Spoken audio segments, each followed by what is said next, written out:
going? Jeff here at Deep Circle Battery San Diego. Was approached by this company to take a look at their 48 volt lithium iron phosphate battery rated at 100 amp hours.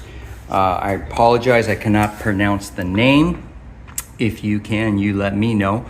And just got it in the shop today, and what they sent me was a standard 48 volt 100 amp hour lithium iron phosphate battery.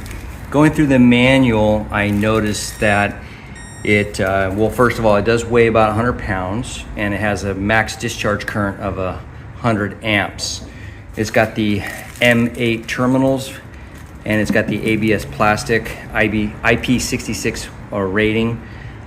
It looks very similar to the Dakota battery that we've done a video on in the past, and it's going to go into this Yamaha 48 volt Yamaha that's got 6 8-volt flooded lead acid batteries. So I thought we would put this in there, and just so you know, the battery was shipped to me without a charger and without any kind of battery state of charge meter, which is always the Achilles heel and the weak spot for all these batteries that don't come as a kit, because that means you and I are going to have to go into Amazon and find some other aftermarket state of charge meter. And what I have found is a Hall sensor on Amazon that I will show you how we cut that in there to see what our battery state of charge is. And then I'm also going to have to find a, or actually I did, but I'm going to find a 15 amp 48 volt lithium iron phosphate charger to charge this battery up and put that charger on board. We don't want to use the old lead acid charger for this lithium battery. As always, when I start doing a tear down of lead acid batteries, I always throw the, if the cart has a run tow switch, engage that into tow. And then what I do is I break the series just to reduce the voltage, and then start taking the cables off. You do want to take pictures and document everything that's going so that you can repurpose the stuff. Specifically, when you see a 48 to 12 volt DC-DC converter, which is right there, you're gonna find the wires, and this wire is red, so be careful because it is attached to a, oh, it's actually right, it's attached to a positive cable. So that's going into the DC-DC to give the golf cart headlights. And then the other cable is also red, and that one is attached to a negative terminal. Yep, negative. Anyway, so we will mark this one as, we'll put some black tape on there so we know, we can remember that this is actually the negative cable.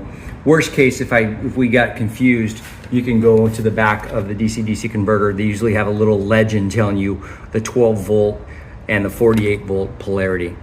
So the battery weighs 100 pounds, and I got all the lead acid batteries out, and so we can lay it flat in the tray. You know, I've always had a challenge with these ABS plastic cases. I dig it that they're traditional battery material. There's no feet or any kind of bracketry to make these batteries sit securely in the golf cart.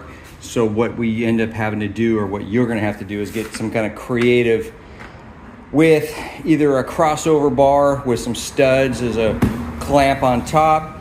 I've seen people, and I've done it, take some zip ties and secure the rope handles to the tray down there is probably what we're gonna do.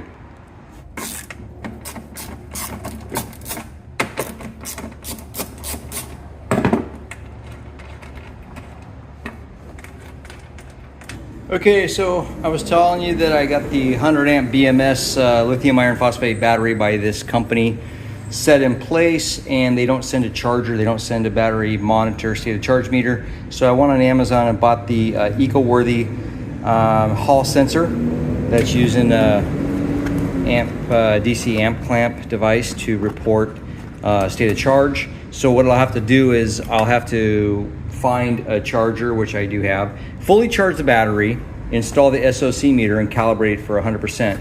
And then I will find a place on the dash for this display to mount.